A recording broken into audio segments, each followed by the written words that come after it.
tubadde wano nga muwulira ebikompolo ebweru tiyagaasi oba mulimu n'amasasi era mukyabiwulira.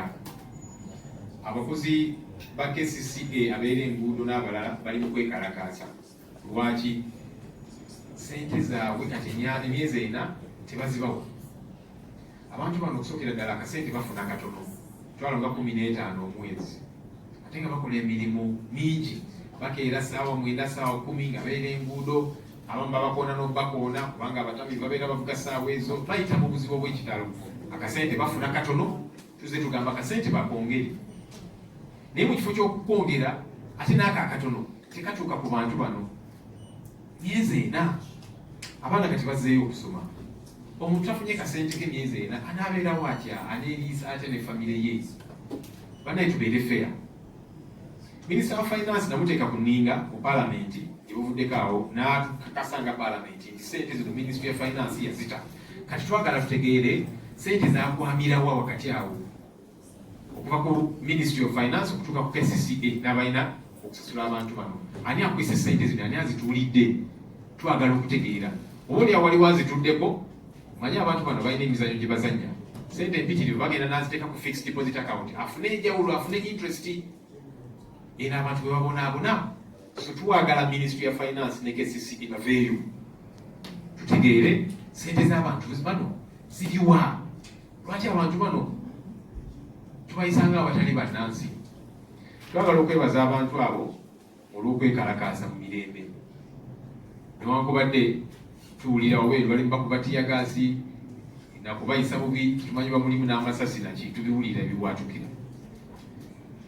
Naye bo bagambye nti tujja kuvaayo tubeebaza olw'obuvumu obwo. Nga bwe tubyogerako ebintu bino, amaloboozi gammwe nammwe gavengayo mu mirembe. Era kirungi ekyokujja ku Paalamenti nga mwekalakaasa, kubanga Paalamenti eyisa sente zino. Minisita wa Finance ekitubuulira mu Paalamenti sente zayisibwa. Kati kirungi ne muvaayo era temusirika, kubanga bw'osirika osigala onyigirizibwa. Mweyongere okwogera ku nsonga ezo nga naffe eno bwe tulwana nga bwe tubuuza answers. Ensonga ey'okubiri, to many members of Parliament and so on and so forth. So it's a bold step for one. My friend, even though we belong to the same party, let me censure you because of an illegality and irregularity that did happen. So we appreciate everybody that have done so, and we encourage others that have not signed to sign, so that we rectify an irregularity that was occasioned for people to sit and award themselves money in such a surreptitious manner a few months into the office, and they're giving themselves a service award. For what exactly? Now, we have had some voices say that, but this money was passed by Parliament. Why are people complaining? Is that actually true? When you read the Ministerial Policy Statement and the report of the Legal and Parliamentary Affairs Committee, which handles the Parliamentary Commission, and you look at the budget that was passed, there's no such a thing as 1.7 billion shillings to go to Honorable Mpuuga, Honorable Ssenyonyi, Honorable Kampulira, and Honorable Foyochan. It's not there. And I challenge any member of Parliament to avail a document to that effect. It's not there. What we think could have happened, because in the Ministerial Policy Statement and even the report of the Legal and Parliamentary Affairs Committee, a case was made for a wage shortfall of 45.65 billion, saying that this money had been cut as being part of the Parliamentary Commission. So it creates a wage shortfall. So Parliament resolved, let's reinstate that, so that there's no wage shortfall, so that people are paid their salaries, including staff and so on. So if it was hidden in such a figure, that makes it even more illegal, that makes it even more problematic. If it was hidden in the benefits of past leaders, that makes it problematic, because the benefits of past leaders were debated on the floor of Parliament.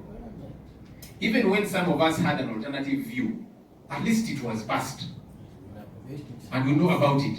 And that's why you saw former speakers getting cards and so on and all of these different things. Yeah, many of us were opposed, but the majority had that, so at least it was debated.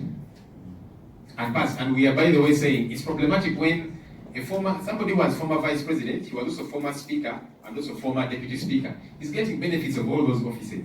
It's shabby. It is wrong. But it was debated, and the majority had their day. When did Parliament debate this 1.7 billion shillings to these commissioners? When? Where are the documents to that effect? I challenge anyone to bring the answer showing that we debated this issue. We did not. So if it was hidden somewhere within the lump sum and taken care of there, that makes it even more problematic.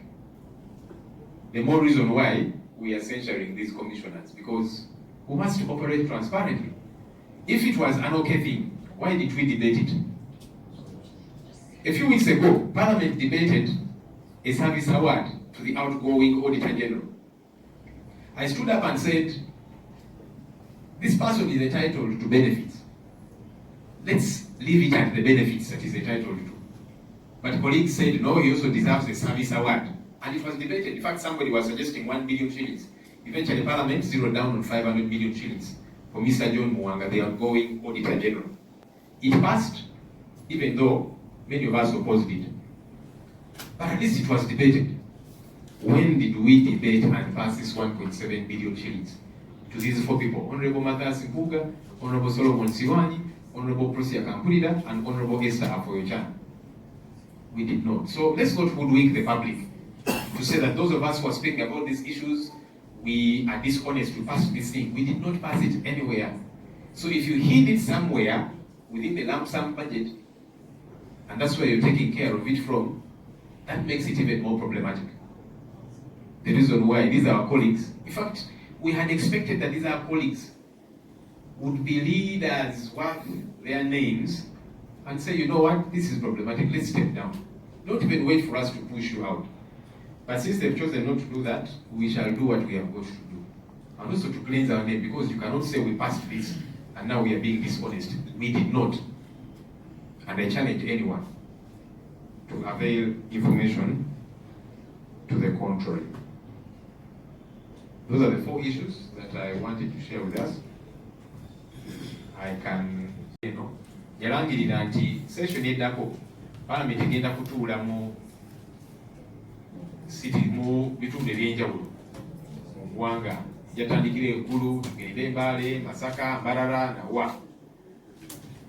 Ffe mu opposition tuze tugamba nti Parliament kikulu nnyo okutuukirira abantu. Naye ate tetwali tutegeeza nti Parliament yonna nti kaakati ababaka 529 n'abakozi bonna n'entebe ze tutulako naki tubisombe byonna tubitwale eyo. Nedda si kitwali tutegeeza. Twali tutegeeza nti obuweereza butuuke ku bantu. Kubanga ffe vision yaffe egamba tuli people centered parliament, nti mu buli kyetukola abantu tubasosowaze, amateeka getuyisa, budget getuyisa, abantu babeere nnyo ku mwanjo nga baganyulwa mu nsonga zino zetuteesaako. Kitwali tutegeeza. Naye ate kakati bannaffe oba bakifuna bulala nti kati tusombe buli kimu buli omu n'ebintu byonna bitukozesa tubitwale eyo. Ensonga eyo erina obuzibu bwa mirundi ebiri. Newankubadde yes, of course bwe tugenda eyo mu bantu basanyuka ne balaba ku balaka bulijjo, ababaka bulijjo balaba ku TV ne babalabako. Naye abantu ekyo si kye baagala just okututunulako. Baagala buweereza. Obuzibu bwe buli nti ensonga eno yali erina okutuula mu business committee okugiteesaako. Ekyo tekyaliwo. Yali erina okutuula mu parliamentary commission kubanga yeeyisa ssente. Ekintu kino kiriko ssente empitirivu. Nawandiikidde sipiika ebbaluwa eno wiiki ewedde nga sipiika mubuuza business committee yatuula ddi okupulaninga entuula zino zigenda okubeera mu bitundu by'eggwanga eby'enjawulo.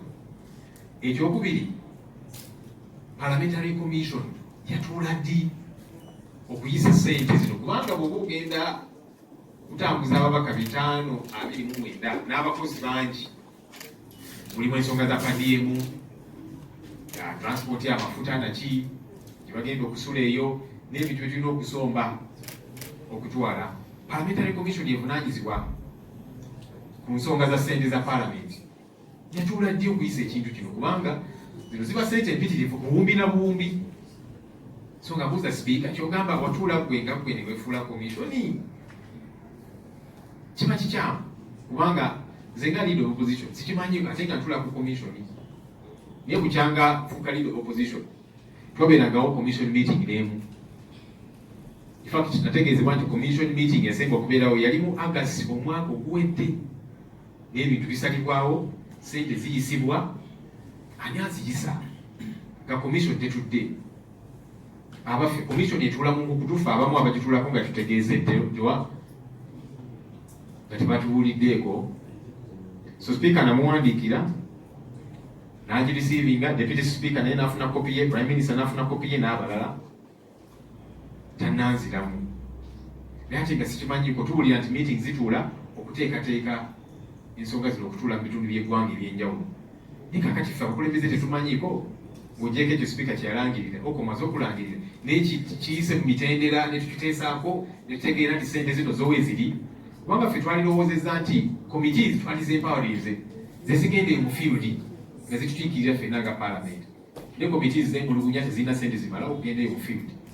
Kakati ssente zino ezitwala ababaka bonna buwumbi na buwumbi zo zivuddewa. Ye ekyo kyetaagisa kubanga abantu kye baagala twe tuba tutudde wano mu parliament tuteese ku nsonga ezibaluma. Baagala ddagala mu malwaliro gaabwe, baagala nguudo, baagala amasomero, baagala kuweereza kyebaagala. Naye ate kakati abantu abatusuubira nti twali badde tukendeeza ku nsaasaanya yaffe ate tugyongerako bwongezi obulya mu kintu ekiteetaagisa. So ninze speaker addemu ebbaluwa yange eno tannagiddamu kuva last week. Naye ate nga tuwulira enteekateeka zigenda mu maaso. Ffe lwaki batugalira ebweru? Lwaki ebintu bino babikola mu nkukutu? Opposition tetuli part of parliament kubanga tetumanyiiko ne chief opposition whip alina okuwipinga bamemba opposition bonna nti kakati bannaye tugenda Mbale, katugenda Bugulu, tugenda Mbarara. Tetumanyi. Twebuuza lwaki ebintu bino bikolebwa mu nkukutu. Fact waliwo n'abalowooza nti olyawo waliwo abaagala okukola accountability embalirira nti kati yeno engeri egy'okubayamba okukola accountability eyo. So kati abantu mugenda ne balowoozesa ebintu bingi kubanga temuvudde eyo temuli beerufu. Kikulu netubeera abeerufu mu nsonga zino. Ensonga endala ya State of the Nation address netukkaanya nti tetugenda kwetaba mu State of the Nation address ne budget speech lw'ensonga zino wammanga. Okusookera ddala State of the Nation address Museveni yagyonoona ge mazima. Ensonga bannayuganda ze bamusuubira okwogerako tazoogerako. Adda mu sitole ate mu 1986 nga tuyingirawo n'ebirala n'ebirala mu kifo ky'okwogera ku nsonga ez'enkizo eziruma bannayuganda, obulyake,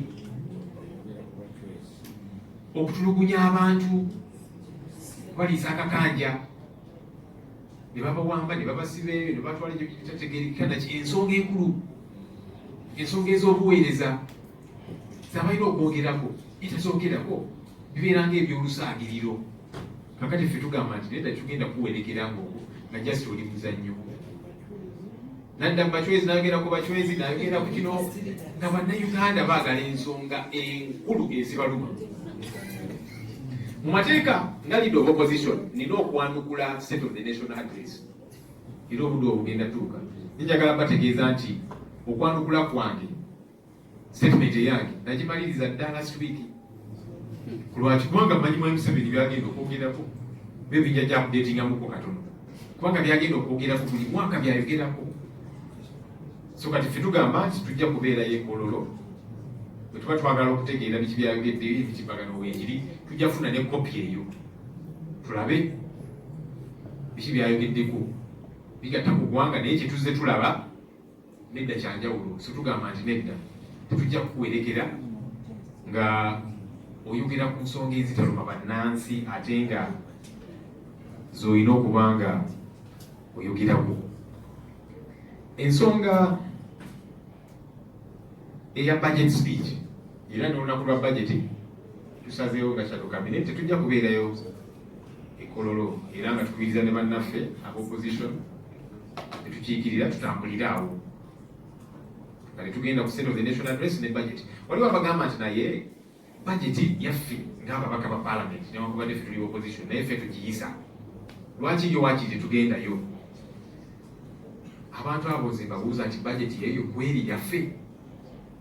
Kubanga ffe nga opposition twafulumya alternative budget, netufulumya ne alternative ministerial policy statements ne minority reports ku budget eno nga tugamba nti ensonga enkulu we twali tadde ssente ey'omuwoomusolo, twongere ssente mu byobulamu, twongere ssente ku nguudo, tugendeze ssente zetwewola ne tuzoonoona ne ziddibwa, tugendeze ssente zisaasaanyibwa sentawusi ekozesa obuwumbi 2 buli lunaku, twongere ssente mu kuweereza.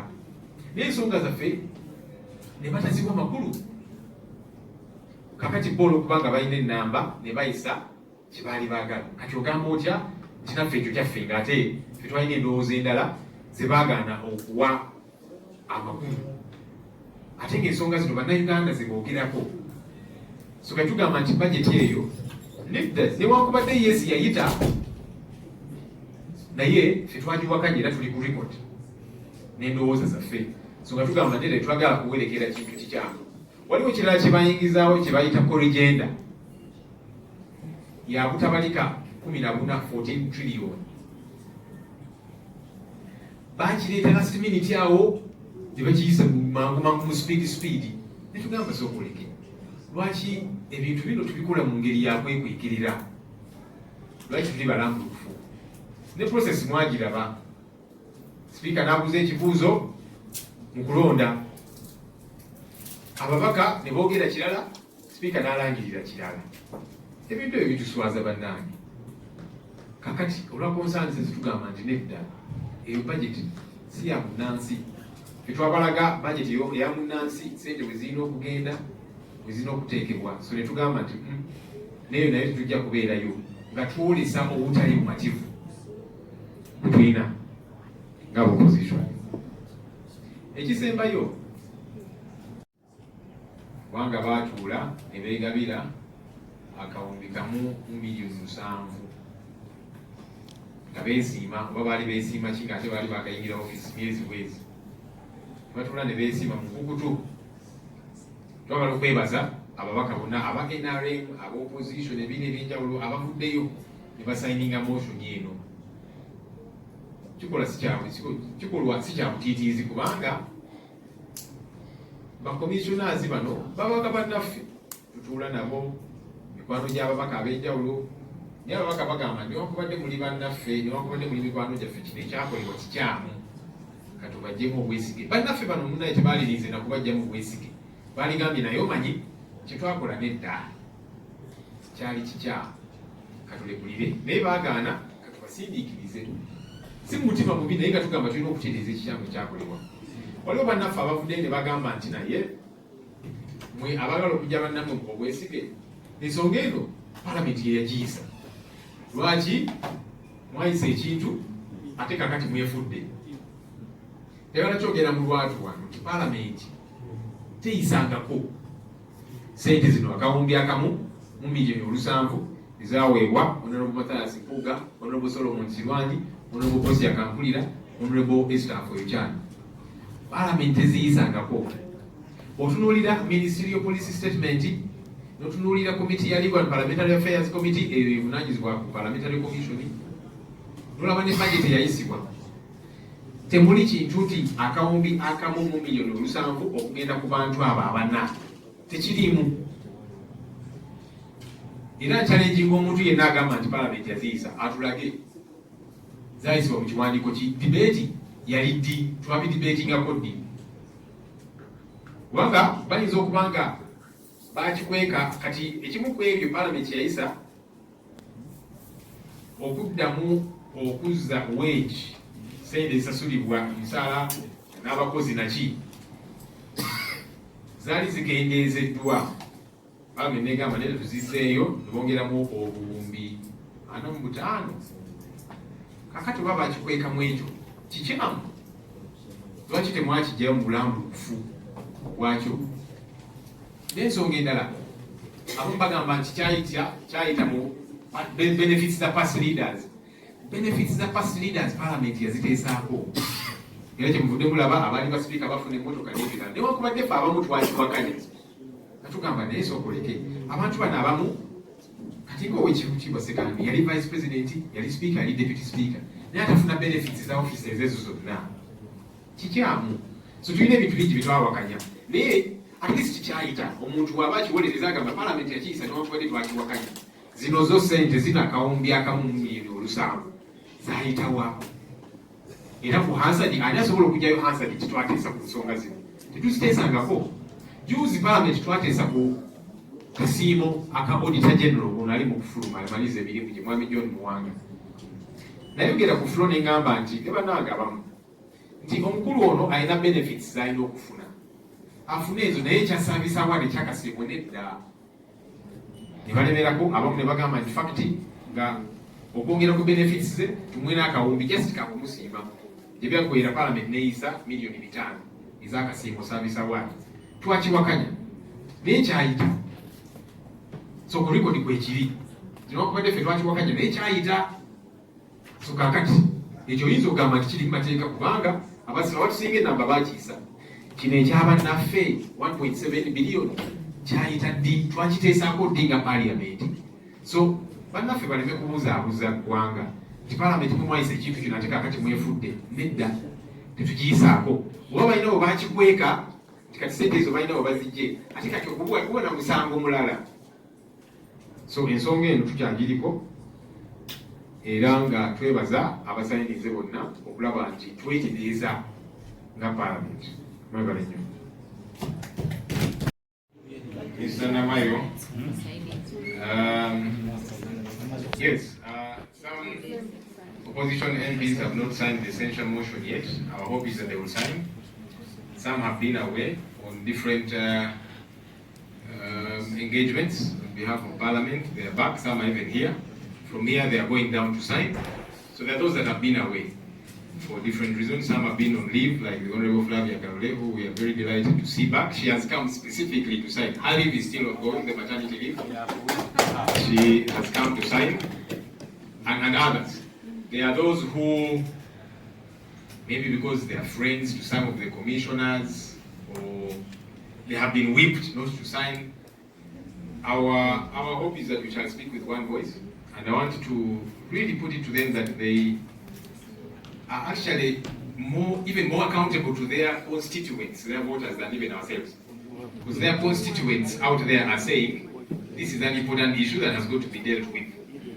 Our hope is that if they don't want to listen to us as leaders, at least let them listen to their voters, because their voters are saying a different thing. And our hope is that they will listen to their voters, because that's why it matters. You know, in the last parliament, there are some people who refuse to listen to their voters during Tojikwatako, and they paid heavily. So there are sanctions at different levels, especially that one. So our hope is that we shall speak with one voice, and our hope is that no one will see this as witch hunt. You know, in the past, the people who are saying this was a witch hunt, because we in NDP, we started this regarding our person, our own. Some people say that was an internal fight, but there are 3 who belong to the NRM. So you can't say this is witch hunt or whatever the case might be. We simply are saying let's rectify an illegality and irregularity that happened. Nakasita, when do we handle commission? Nakasi, sorry. No, recently we had Kasita people. So, Rachel. Honorable, look, before you get to Rachel's question, just in addition to what Namayo said, I've seen some opposition MPs who are demobilizing MPs not to sign. And these are the lobby. Whoever is going to sign, they say first wait. These are opposition MPs. Do you have an action you're going to take? Again, we are trying to, we've got reports of even some of our members who are demobilizing. We don't know what the incentive is, you know, because what we have had is some are demobilizing, there's exchange of money. We have had, I don't have any facts yet that anyone has been given money and told not to sign, but I am hearing these things. So we are trying to find out, and hopefully we'll get to the bottom of these issues, yeah, because there's too much talk going around. But most importantly, I hope we can stick to the principle. An irregularity happened, let's deal with that irregularity. Rachel, when do we get to deal with commission issues? That's my concern too. As the leader of the opposition who sits on the commission, I am concerned that I don't know the affairs of the commission. I don't know when commission meetings sit, if any has sat. I've not attended any, because I've not been invited to any. By the way, even the budget of the commission, it is supposed to first be discussed by the commission before it is eventually passed. Who sat as the commission? Because at least I didn't attend that meeting. Am I being kept out deliberately because they know I'm making too much noise and I will report certain things? Maybe because looks like the commission is sitting somehow. But who is comprising those who are sitting? Because I am a full member of the commission. I've never, not once, since I became law in January, I've never got an invitation to a commission meeting. But decisions are being taken. And that's why I keep writing to the speaker, so that I am on record. So that tomorrow, no one says, you were invited and you didn't come. Where is the invitation? Because I'm the one who keeps writing and saying, when are we sitting? When will the commission sit? So it's important that there is transparency. So it's a concern that I also have. Because if meetings are not happening, if I'm not being invited to attend meetings, and somebody is taking decisions somewhere, that is ultra-vires, it is wrong. And that's how people get to suspect us of many things. Why are we operating in a surreptitious manner? What are we trying to hide? That even we members of the commission, like myself, I'm not invited to commission meetings. Why? Clearly, there is something fishy. That's what I can say, and we need to rectify that. And by the way, that's why we are censuring these commissioners. Because as you saw, those ones sat very quietly. I'm told how it would happen in the past. They would target when some people are away. I had Honorable Nabanja, the Right Honorable Nabanja, Prime Minister, complaining when I was taking her home regarding Mabati issues, who were in Kalungu for a function. She said, but Honorable Ssenyonyi, why do you keep calling me a thief? Did you see me among the commissioners in that meeting who sat and awarded themselves money? Meaning she also had her concerns. I'm told that meeting sat when she was away, and the Minister of Finance, because all of them were away. So when you target when people have traveled, for example, and you quickly call a commission meeting, so to pass something, that is also problematic. We must be transparent. Can you be estimate of the amounts to be spent on regional seatings? In fact, I don't even want to just estimate. That's why I'm demanding for a commission meeting, because the parliamentary commission is the one in charge of finances of this institution. And so I've written to the speaker saying the commission is supposed to sit to approve these regional seatings with a budget attached. How much in exactness is going to be passed? But now we don't know, we are simply estimating billions, of course, because if all the 529 MPs, including the 28 ex-officials, because they're also members of parliament, they don't vote, but they attend our meetings and they debate and so on. So even those you can add to them. And then the numerous staff. So everything is being done quietly, which is problematic.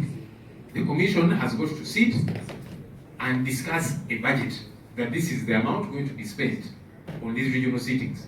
And then we discuss, is it justifiable? Should this money be spent on something else that is more relevant, more plausible? All these are issues of concern. And finally, Didan, former MPs are asking for a service award. You see, that's the problem when you set a precedent. Everyone will want it. In the last parliament, this parliament actually objected to a service award to government officials who went and they saved government a lot of money. The oil case and so on, arbitration. But you see, even when actually in reality they saved government trillions of shillings, the understanding was you people earn a salary to do that. So you were doing your job. And that's why Parliament itself objected to that service award. That committee report, by the way, was read by the Right Honorable Anita Moore, who was the then Vice Chairperson of COSASE. And Parliament passed a resolution saying, number one, this money should be refunded by these people because it was wrong. Number two, the IGG should investigate that golden handshake. You remember? The golden pins. So Parliament actually pronounced itself on that because it was wrong. Yeah. Now here are people who are paid the salary, are getting, and they've not saved government anything or whatever the case might be, like the other ones did.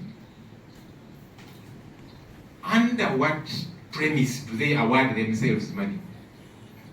Now, when you set that precedent, everyone else will want a service award.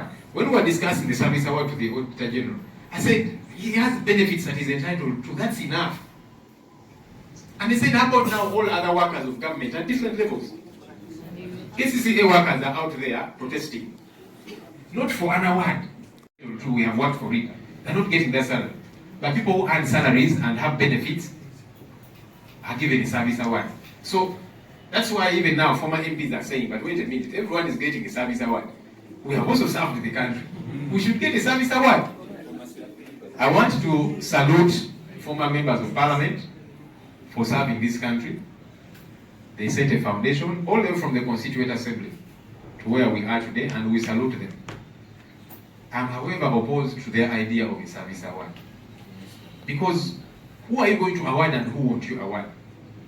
How about other public servants? Forget the politicians. There are actually public servants who have done a lot more work than us politicians. So who do you award, who do you not award? How about former police officers, some of whom are chasing their pension, not a service award, their pension for years they have not got it. Many government employees have not got their pension. Some have died chasing for their pension. But people are being given service awards. So we object to the service award asked for by our former colleagues.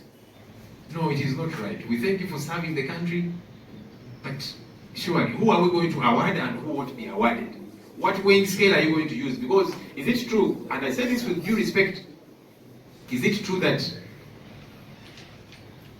everyone of, okay, maybe let me not even go that direction.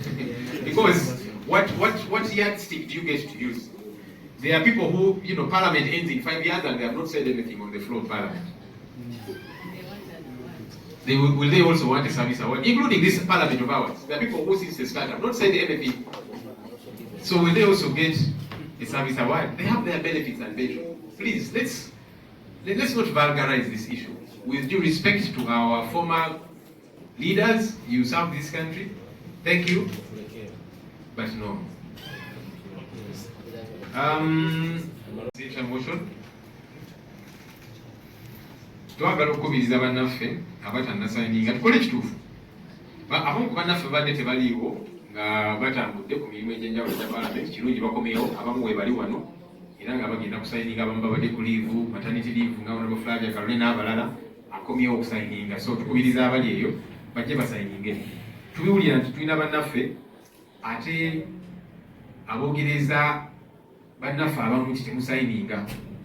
Tetumanyi oba tubiwulire eyo mukubu tebaba bawayo akasente, simanyi, sirina bukakafu bwekyo, naye tubiwulira. Bwe oba toyagala sayininga, leka abagala okukola ekituufu bakikole. Kubanga tulina abamu nga bagamba nti ono omuntu ono mukwano gwange nnyo, tuvudde wala newankubadde yakola ekikyamu, nabba ssente y'omusolo, tewali buzibu. Bw'oba osazeewo okulaba otyo gwe ng'omukulembeze, ate tusikiriza balala kukola ekyo nga kubugizaako okwasaganya ensonga eyo. So tugezaako okunoonyereza ku nsonga zino, naye tukubiriza bannaffe omulanga, tubakubira omulanga nti abantu bemuli accountable okusookera ddala be balonzi bammwe, nga temunabeera na accountable okufi bakulembeze bannammwe, naye abalonzi, ate abalonzi bavuddeyo ku nsonga eno. Temubeera nga bannaffe abali mu Parliament ewedde togikwatako, abalonzi bagamba temugikwatako, mpaka ye najja n'agikwatako. Mwabalaba abasinga tebadda nakudda. So tukole ekituufu n'abalonzi kye batusuubiramu. Lwekyo abuuliza ku nsonga za commission, munnange nange njagala nnyo ensonga ezikwata ku Parliamentary Commission zireme kubeera mu nkutu, nze neemulugunya nti bujanga nfuuka leader of opposition ndi member wa commission ne siyitibwanga mu meeting n'ekyo n'emu. Ate ng'emirimu gitambula, ssente zisaasaanyibwa, ani atuulanga Parliamentary Commission? Oba bagiyita n'etuula nze nga tebampise, era nga njagala ntegeere lwaki, ki kye bankweka. Lwakubanga njogera nnyo ku nsonga zino ate nga sigenda kusirika. Naye ndi full member of the commission, lwaki siyitibwa? Ebintu bikolebwa mu nkukutu. So tulina okubeera abalambulukufu obulungi ku nsonga zino eza Parliamentary Commission, kubanga ebigenda mu maaso bikyamu. Nali eyo ekalungu ku mukolo ogumu, Oweekitiibwa Nabbanja naye yaliyo. Ne mmubuuza ku nsonga ez'amabaati. Bwe yagenda okwogera n'agambye n'eroopu, lwaki ompita omubbi? nze wandabako mu parliamentary commission waba abegabira ssente kitegeeza naye yakiraba nti kikyamu ate mu meeting eyo teyaliwo mpulira oluusi baalinanga abantu abamu tebaliiwo ono atambudde noono ne bagiyita mangu ekyo kiba kikyamu naye nze sifunaga ku invitation okutuula mu parliamentary commission kyolaba mpandika amabaluwa gangamba ne madam speaker lwaki totuuza commission ne twogera ku nsonga zino mwami Kajubi yes estimate ya regional sittings sina na estimate ate sina kubanga ntebereza kyokudula bangamba nti parliamentary commission yali tudde ne tufuna budget ebalirira nti bwe tunagenda eggulu sente mmeka ezigenda okusaasaanyibwa buwumbi bumeka bwe tunagenda Embaale Masaka Mbarara sente mmeka tukikubeko ebirowoozo tukiyise oba tukigaane ne tetunafuna mukisa ogwo kyokudula waffe tugamba nti nedda enkola eno si ntuufu finally Dylan abuziza ku nsonga y'abaali ababaka abavuddeyo ku nsonga y'akasiimo nga nabo basaba akasiimo sookera ddala njagala kwebaza ababaka abaali ababaka kubira ddala ku constituent assembly baze baweereza eggwanga era emirimu tuze tugiraba nga tubeebaza tubasiima nga bannayuganda naye kino ate ekyokusaba akasiimo abanayi mutulekeemuko kubanga mwafuna ku musaala mwina benefits naki naye kati bwe tunagamba nti kakati twongereko n'akasiimo buli omu agenda kusaba akasiimo kati akasiimo tukawaani tulekaani kubanga n'abakozi ba gavumenti abataali babaka nabo baweereza eggwanga oluusi n'okusinga ababaka abamu kuba tulina ababaka abamu ekisanja kiggwanga atayogerangako okufuya palamenti kati naye n'asaba akasiimo nedda bannange sigambye nti ababaka abaali ababaka abo tebakola mirimu bagikola twagirabanga naye tunagamba nti kakati buli omu afuna akasiimo kigenda kuyitirira sente ezo teziriiwo kati budget eno gye twayisa obutabalika n'oku7 URS ekuŋŋaanya buli obutabalika nga 23 ku 25 so tuleme kisusa nnyo tulina abakozi ba KCC abali mu kwekalakaasa ebweru abo bo tebasaba kasiimo basaba musaala gwabwe gwe bakoleredde emyezi ena tebannasasulibwa kati bano tebannafuna musaala gwabwe ate abalala baagala akasiimo nedda bannange tuleme kususa nnyo nsonga ezo otherwise kijja kwonooneka tube nga tetulina ngeri gye tukikontrolinga mwebale nnyo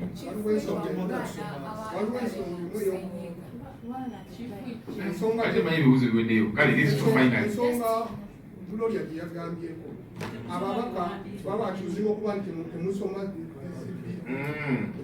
okugira byakishaki ya abagamba nti tetusoma biwandiiko babitulage biwandiiko kyebi bitutasoma kubanga nze mbagambye nti ministerial policy statement mu ripooti ya Legal and Parliamentary Affairs Committee evunaanyizibwa ku Parliamentary Commission ne mu budget temuliimu service award akawumbi kamu mu milioni 7 eza Honorable Mpuuga, Honorable Ssenyonyi, Honorable Akampulira ne Honorable Afoyinjani teziri mu documents zirina kati abagamba nti biri mu document bazitulage bajeyo Hansard eraga nti ekintu kino kyateesebwako nga bwe twaziteesa ku benefits ez'abasipiika abaali basipiika nga bwe twaziteesa ku benefits za Auditor General naki bajeyo Hansard kubanga Hansard yo terimba tubasaba bajeyo Hansard ensonga eno twagikubaganyako ebirowoozo baleme kujja kumala kwogera ngambo nakimbu tetusoma kale mwe abasoma ate abamu lwakubasaagala balabisa saawa zino tebajja mu palamenti era tebatera kuteesa so kakati situmanyi oba be basoma babeere nga bateesa n'abaana baabwe mu mayumba gaabwe naye kale oba bo basoma batulage kye basoma ffe kitasoma bajeyo Hansard eraga nti ensonga eno yateesebwako bakitulage teriyo. For our colleagues who keep insinuating that you see some colleagues don't read, I want to challenge them again because I have all the documents, the ministerial policy statement, the report of the Legal and Parliamentary Affairs Committee that is concerned with the commission, the budget. There is no such a thing as a service award of 1.7 billion. Honorable Mpuuga, Honorable Ssenyonyi, Honorable Afoyinjani, and Honorable Akampulira. It is not there. I challenge them to produce it, and I challenge them to produce the Hansard where this issue was debated, because all the other awards were debated to former speakers and so on, to the Auditor General. Even though we had our disagreements, at least it was debated. I challenge them to produce the Hansard where this matter was debated. It's not there. So stop confusing people, surely. Chief Whip of Ghana NRM signing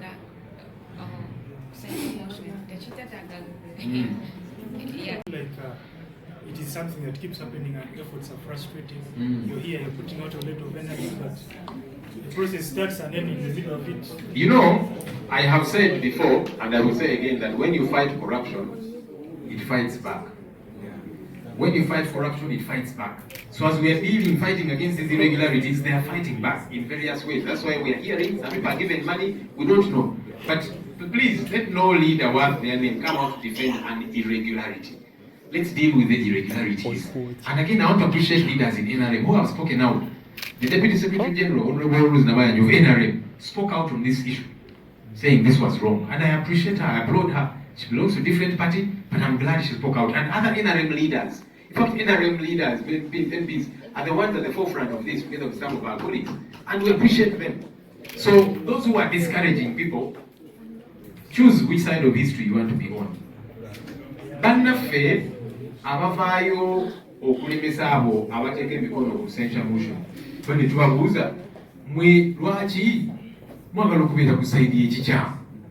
Nga bwe nzize ngambye nti bw'olwanyisa enguzi naye ekulwanyisa. So kakati kyekiriwo. Kakati abo abagezaako okulemesa mukolera ani? Mukolera bannayuganda oba mulina abalala be mukolera? Njagala kwebaza kubanga si nti buli mukulembeze wa NRM avuddeyo okuwakanya ekintu kino. Oweekitiibwa Rose Namayanja, Deputy Secretary General wa NRM, yavaayo n'ayogera ku nsonga eno n'agamba kino kikyamu. Okay, Minisita Namuganza yasayinize. Abakikulembera bano ba NRM n'abaffe era njagala okubeebaza tuli mu kibiina kyekimu naye ku nsonga eno waakiri bavudde ne bagamba kino kikyamu. Tutambulira awo.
We thank you for standing up to fight against corruption in the government and that is the country on one side standing for the transparency of the government.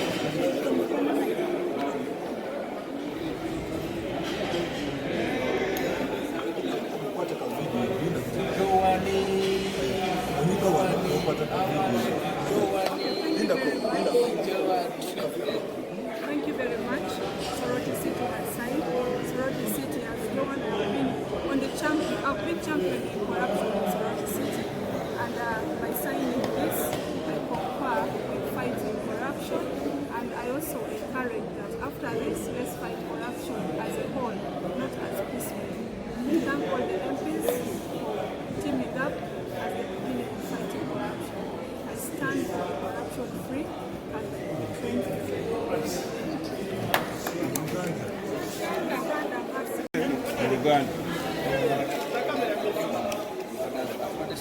Honorable, where are you going?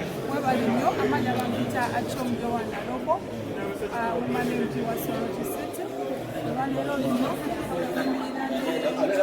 tulwanyisa corruption wakanzenga omuntu Soroti City bona abantu bona bamanyi nti badde yawo balwanyisa corruption so okusanyira wano kitegeeza nti Soroti City balinaffe ate nga ffe ng'ababaka tetwagala corruption so nebaza ababaka bonna abasayinize corruption nti tutandikire wano naye nga emi yaffe tulabe nti tulwanyisa corruption in full singa piecemeal nti katono katono tugenda kirwanyisa nga corruption as a whole webali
We want to thank you members for standing up to the challenge to be counted on the fight for transparency and accountability. We've all stood together to say no corruption to these leaders. I thank you for taking the lead on the work. Thank you so much. And you can talk to the members of parliament to be accountable to our people, but most importantly to be accountable to this country. It is rather disheartening to see that we are giving each other service awards without fully understanding even the nature of the role we are taking on. How do you award yourself before you even work 1 month in office? But also, if this is a service award, can it pass to the right channels? Why are we doing it behind doors? We need to be very, very aware on how corruption manifests itself. And sometimes it doesn't just come openly and directly, but through such things, indirectly, but you know that you're busy squandering taxpayers' money and without any thought. So this is what we are fighting against, and as an MP of Kasanda District, and as the chairperson of the Women League of the National Unity Platform, I say no to such corruption, and I say no to such corrupt acts. So we are here to fight against corruption. Thank you. Tuliwo oluusi kuwa example nungi mu bantu baffe. Tosobola kungamba nti weewa ssente ez'akasiimo nga tonnakola yadde omwezi ogumu yadde ebiri mu office oba weesiima ki. Akasiimo we kaba nga weekali mu palamenti, ffenna tulina okuyita mu channels entuufu ez'okufuna akasiimo ako. Naye twetaaga okwongera okuteeka amaaso n'okumanya engeri obubbi bwa ssente z'omuwoomusolo gye bwe manifestingamu mu bintu bwe biti, mu bikolwa bwe biti. N'olw'ensonga ffe nga bannakasanda olwa Kasanda District, ku lw'abakyala bali mu kibiina kya National Unity Platform benkulembera, tugambira ddala nti tetwagala bulyake, tetwagala bubbi bwa ssente za muwoomusolo omuntu owa wansi. Era kyekindeese leero okuteeka omukono gwange ku motion eno. Ate ngamba mu National Unity Platform ekyakusatu ndi minisita akwatibwako ensonga z'ebweru. Sibaddewo mu ggwanga okuva puroguramu eyo bwe yatandika, naye olukomyewo nzigukidde wano ku teebo, era nja kukwebaza abakulembeze bannaffe n'abakulembeze bonna abalala bokoze nabo omulimu guno Honorable Nsamba n'abalala bataliwo olwaleero okuba nti tuvuddeyo nga paalamenti n'abaka ba paalamenti okulabikira ku ludda oludimandinga accountability oludimandinga era olwagala ensaasaanya ennambulukufu nze mu kibiira kyenva eky'NUPs values zaffe tetukkaanya na bulyake tetukkaanya na nsaasaanya ekontana na nsaasaanya emanyikiddwa zino sente tetwazizako mu paalamenti so ziriko ebibuuzo bingi ne gye mbadde ebweru nga minisita ow'ebweru bannayuganda babuuza ebibuuzo bingi mu Uganda n'ebweru w'eggwanga so nzize omukono maze oguteekako ate tugenda kuwagira motion eno ku level zonna okuba nti tulabikira ku ludda lw'abayimiridde ne bannayuganda ate oludda oludimandinga obwenkanya accountability transparency ate oludda oluwakanya enkola yonna esaasaanya n'enkwata eyasengulomu y'omusolo mwebale nnyo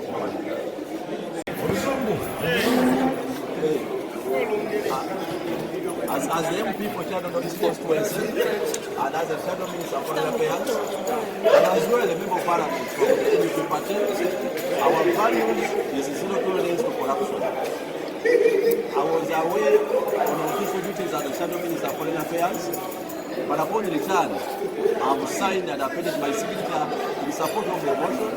I want to applaud the movers and all members of Parliament who have seconded and signed in support of the motion. This is what we must do. We must be accountable as leaders, and as Parliament, this is a very bold statement. We shall support the motion, both at the signing stage and equal on the floor of Parliament. We believe this is going to be a successful motion. I've heard the voices of the public, both locally here and also abroad, internationally. All Ugandans are questioning what is our take as members of Parliament. What have we done? And we are here in solidarity with the motion. We want to be counted on the side of people who stood for what is right and objected what was wrong. We resist corruption, we resist any misappropriation of public funds. And we want to applaud continuously the movers, the motion, and all the other members of Parliament who stood with you from the onset. I know there are several members of Parliament who are still outside the country. And as the Shadow Minister of Foreign Affairs, I want to call upon you to return as soon as possible before the process closes. I can see hundreds of signatures here, and we believe every signature count and every voice count. I thank you.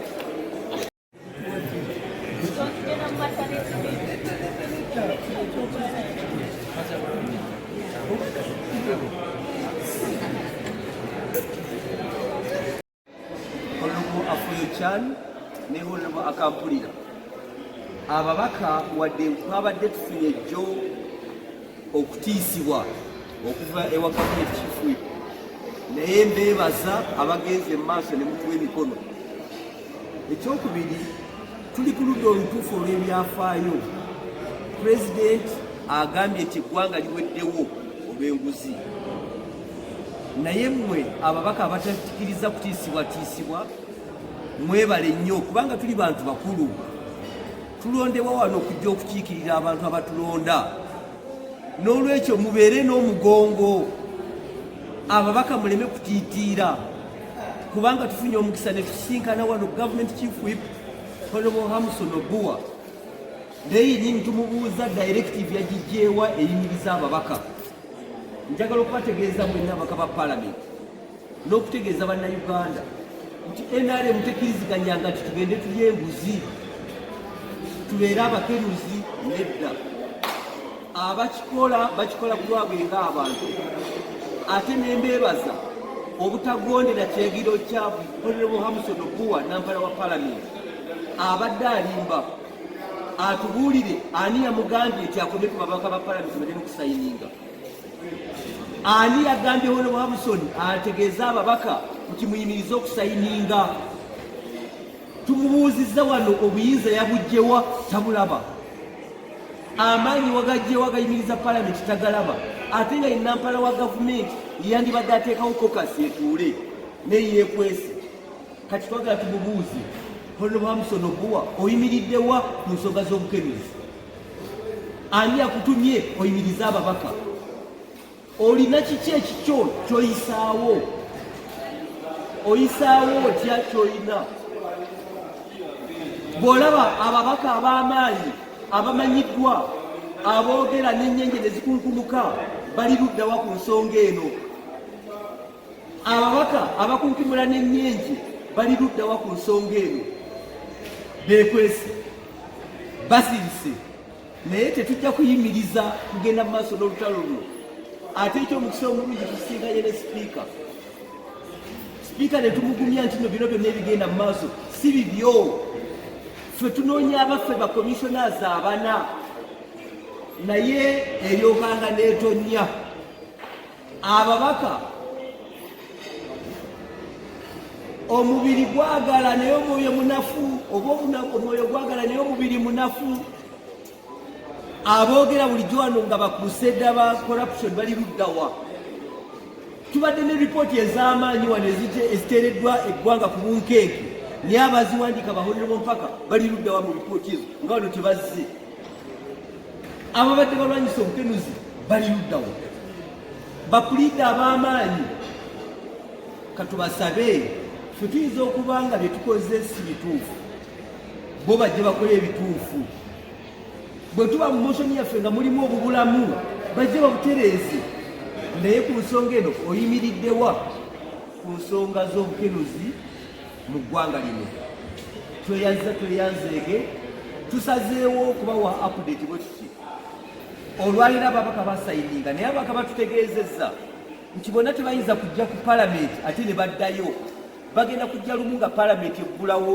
ngenda kuza omwezi 6 tusazeewo ne bannaffe ne twongezaayo okufulumya emikono gino okutuusa ku Lwokutaano kubanga ababaka bajja kubanga bazze mu state of nation address kati tewajja kubaawo kyakwekwasa kyonna tumaze obasengeka mu bitundu byaffe gye tuva ne mu mannya gaabwe tujja bifulumya ku lunaku Olwokutaano ababaka tutudde wano emikono mirungi ne bakijambi ababadde bategese okugibba mukama akyasaasidde tukyagikwese bulungi tebajja kugibba emikono gyammwe giri mu mikono mirungi tujja gikuuma okutuusa nga motion ezze tuleme kugaana kuteesa ku bulyake tuleme kugaana kuteesa ku bukenuzi ekifo ekikulu kyonna wawe okukolera ensonga zino ye palamenti abalina ensonga ze beekwasa bonna bajje mu palamenti tugasimbagane fule ya palamenti mukama abakume mwebale nnyo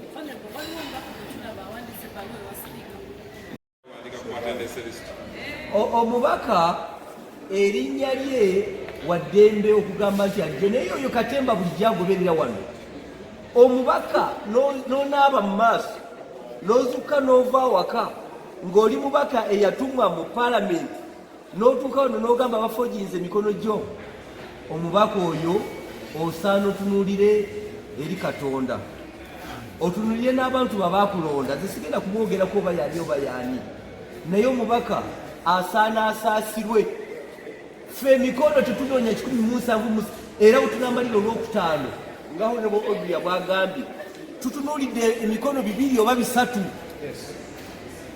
tetukyatunuulira emikono 170 naye ono Katemba ye abeerawo ababaka abamu bagamba nti kati nzibudde amaaso mbadde muzibe bangi bajja kwezibya amaaso ku lwabwe kaakati awandiise ebbaluwa yategedde nti omukono gwe guli luddawa ategedde nti naani agukozesezza ffe n'okugwagala tetunaba na kugwagala kubanga ffe tetunaba na kutuuka kuwaayo mikono eri sipiika apapaki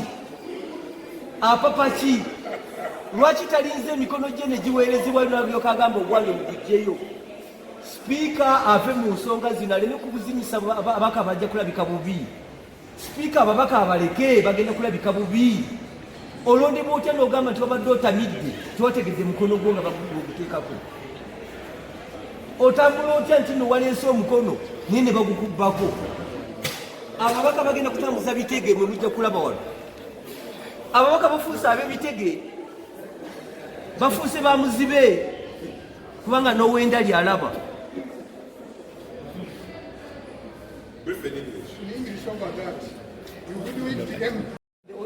The motion is here. This is the motion. And on each and every page, we put a title. On each and every page, there is a title. On each and every page, there is a title. So, it's not true that a member has given her signature by virtue of misconception, misdirection, or deception. But those are the games associated with censor motions around Parliament. What caliber of a member of Parliament to say that he or she has signed while drunk? He or she has signed while dreaming? He or she has signed while not aware? It's a very big matter of deep regret.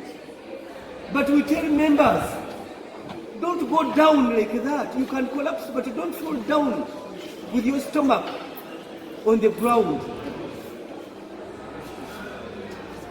Has written to the Speaker as who? The names are not submitted to the Speaker. Why do you write to the Speaker in anticipation? That you are hoodwinked? That you are blind? Many MPs are becoming blind now. Many MPs are getting lame. And all excuses are going to be given. But we sympathize with you, honorable member.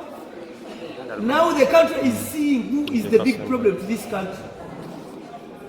Members of Parliament, you sound now blind. I did not see. I did not know. Oh, excuse me. But for us, fortunately, we have more than enough signatures. Of course, I know the provisions of the rules, what they say. But for you to say I'm blind, and much more drama is going to unfold. Much more drama is going to appear. But those members who claim they are blind, they have their day of reckoning. Their day of reckoning is coming. But for us, we are not even targeting 177. We are targeting 200, 300 MPs. And I can tell you, we have the signatures. I thank you so much. Members of the press, we are happy we are coming to the end of our business today, but we end it on a high note.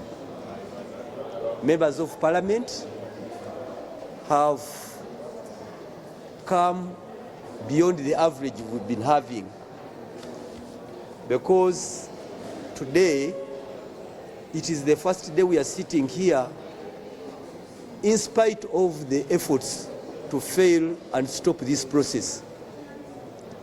We want to thank you members who have come and appended your signatures on this motion. The motion is to call for transparency and accountability, and we are here to move against our colleagues, the backbenchers, who partook and shared the 1,700,000,000 shillings. That is Honorable Afoyochan Esther, Honorable Matthias Mpuuga, the Honorable Ssenyonyi Solomon, and Honorable Prosi Akampulira. This is the effort we are on. But today, we have had more support because of the availability of members of Parliament. And this comes at a good opportunity when the President has set the tone that as a country, we have lost it to corruption. This is the time for members of Parliament to play our humble duty. Let us start with ourselves, and this is the necessity of this motion. Number two, we've had an interaction with the Right Honourable Speaker of Parliament, and we are continuing to emphasize it that our motion is a follow-up to the audit trail of 1.7 billion. The Speaker is not seen anywhere taking part of this money, and therefore, for us, we are going for those of ours. And even then, our procedure we adopted is about those who took and shared the 1.7 billion. Number three, we've had an opportunity to interact with the government chief whip, Honorable Hamson Obua. And we've had a good and productive meeting in that we've asked him who gave him the directive to stop the NRM members of parliament. And he was saying that we started with gear number 2. And yet, he is the government chief whip who ought to have convened the caucus in the first place. But we have since established that that directive was misplaced. Members of parliament and the NRM members, we applaud you, we salute you, who have continued ahead. I must tell viewers and members of parliament, this is not how the president directs. This is not how the president acts. Honorable Hamson Obua will be asked to declare his interest in this matter. Why he is trying to block debate? At this stage we are talking about debate. Why is Honorable Hamson Obua trying to block members of parliament from performing their duties? We are not children who are elected by the people to come and stand for the principles we stand for. Therefore, we shall not be diverted. Honorable Hamson Obua will not divert us. And finally, members of parliament are accountable to the people who voted them here. We cannot leave this opportunity to inquire about corruption. Corruption is killing the country. We cannot stop in that quest. And lastly, I'm calling on all the senior members. Members who have been known, who have cut their teeth in the fight against corruption. This is the time. You can't fight corruption in the canteen. You can't fight corruption in the washrooms. But when your moment of calling comes like this, you hide. And therefore, we are happy that we have come this far. And the number of MPs who have signed is a good example. And lastly, for members of parliament who have been calling us, they've been telling us that they can't incur double transport to come and go back to their constituencies. But they are coming for the State of Nation address, which is the opening of parliament on the 6th. This is Thursday. So we have agreed with colleagues. Today we remain receiving signatures. Tomorrow we shall receive signatures to the State of Nation address. Friday, come rain, come shine, you'll have no any other excuse to say you did not come. Members are mandated to come for the State of Nation address, and we are putting notice that signature gathering is ending on Friday. Friday afternoon, all of us, the sponsors of the motion, people who sat together and we said no, not corruption, we shall have a very press briefing down in the conference hall A at 4 p.m. to display the list. We are organizing the list of members. At that time is when we are closing and informing the country. And then we go to finalize on our motion. The evidence required shall all be tabled, and then we see how to move to the next stage. But for so far, so good. We thank you, members. Continue doing the right thing. I've seen it before. Someone can come to confuse parliament that the party position is this. I challenge the government chief whip to table in writing the directive he got from the president or from anybody. The president is not part of this. He should leave us alone. Let's do our part. Members, don't be shy. Let's do our part and we'll conclude this business. We have to start with our own. The struggle begins with where you are. I thank you so much. Thank you. Nothing much to add. I agree with what my senior Honorable Sechikubo has said. I'm convinced about the struggle, and I think what is being asked for is reasonable. The only sensible thing to do at the moment, is to call. It could be by calling a caucus to talk about the whole thing, so that members have opportunity to talk about it. And I would have expected that the reasonable answer to this process is having an explanation somewhere that probably the movers of the motion have misunderstood it, that things didn't happen. But I find it very interesting that, on the contrary, what we are having are attacks on individuals' character. I was amused when somebody had said, the so and so urinates on the bed, so I shouldn't talk about this. I think that is very, very childish. I think the reasonable thing to do is to explain to the members what happened. And in order to explain to the members what happened, there must be a forum somewhere to talk about all this.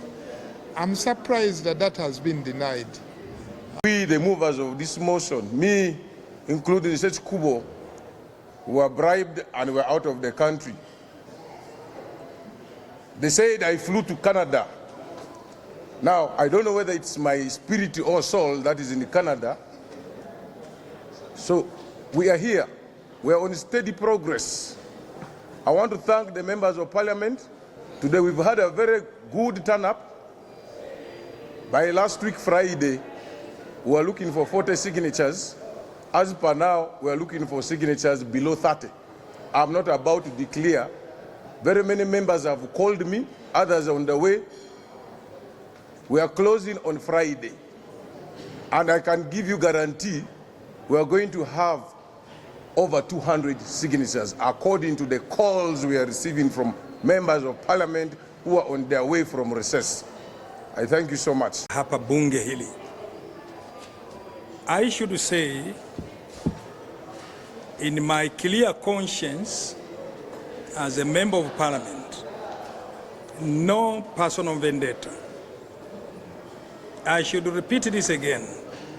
If anybody vouches to target the speaker, I will not be part, because the speaker is not part of this. When you are a chairperson, yes, you can take the collective responsibility, but that does not mean that individually. But you know, her name has been damaged all over. Our names have been damaged all over. In my own constituency, my voters ask us to whether we partook. Mu parliament, Honorable Ssenyonyi byayogedde, kyetuliko kulwanyisa buli bwanguzi mu parliament.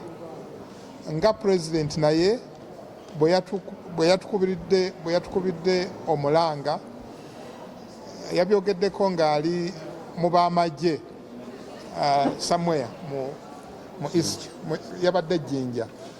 Ate era yatusuubiza okwongera okubyogerako ng'ali mu State of the Nation address ey'Olwokuna.